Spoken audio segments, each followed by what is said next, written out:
আজকে তোমাদের সাথে শেয়ার করব বড় আলু আর মটরশুঁটির একটি রেসিপি। তো আমি বড় আলুগুলোকে ছোট ছোট করে কেটে নিয়েছি, মাঝে মিডিয়াম সাইজে। এর মধ্যে এবার লবণ আর হলুদ দিয়ে এটাকে আমি ভালো করে মেখে নেব।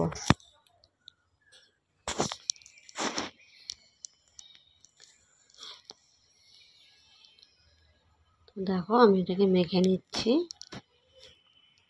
তো মাখা অল্প হয়ে গেছে। তো এবার আমি কড়াইতে তেল দেব, অল্প করেই দেব, পরে যদি প্রয়োজন পড়ে আবার দেব। তো তেলটা গরম হয়ে গেছে, এবার আমি এর মধ্যে আলুগুলো ভালো করে লাল করে ভেজে নেব।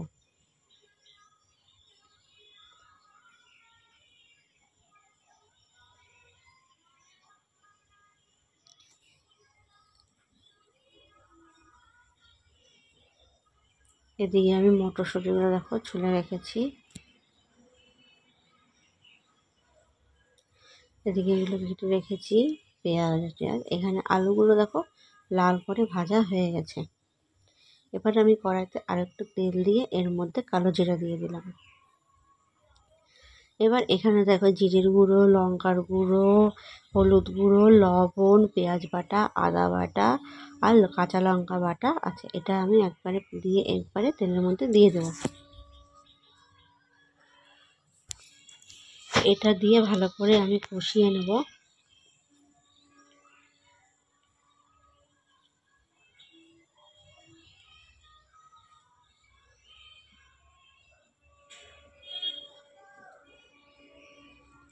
এবার আমি এর মধ্যে মটরশুঁটিগুলো দিয়ে দেবো। মটরশুঁটিগুলো আর মশলাটা ভালো করে কষিয়ে নেব।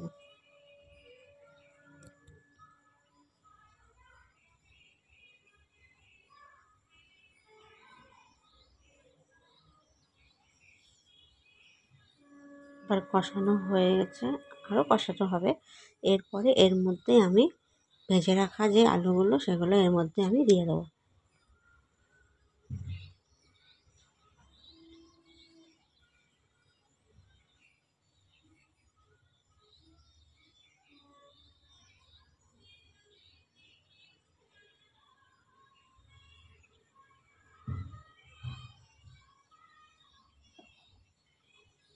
আর আলু দিয়ে আমি এটাকে আরও ভালো করে কষিয়ে নেবো। এটা আরও কষাতে হবে যাতে কাঁচা মশলা গন্ধ না করে, সেই জন্য এটাকে আমি আরও কষিয়ে নেব। তো দেখো কষানো আমার হয়ে এসছে, একদম মাখা মাখা হয়ে গেছে, তেল ছেড়ে দিয়েছে। তো এটা আমার কষানো হয়ে গেছে।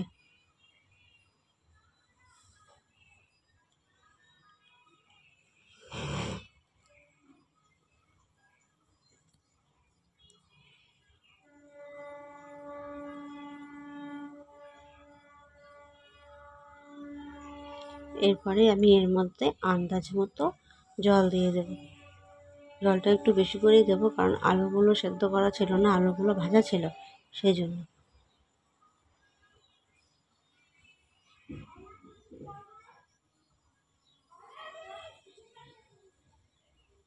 তো ঝোলটা দেখো ফুটে গেছে।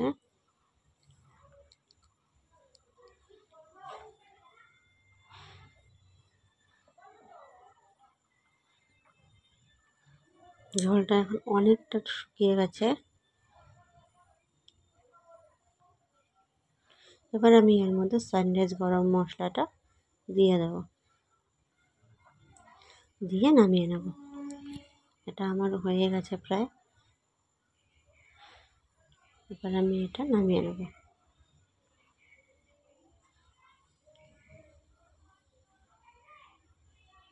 তো এই যে নামিয়ে নিয়েছি।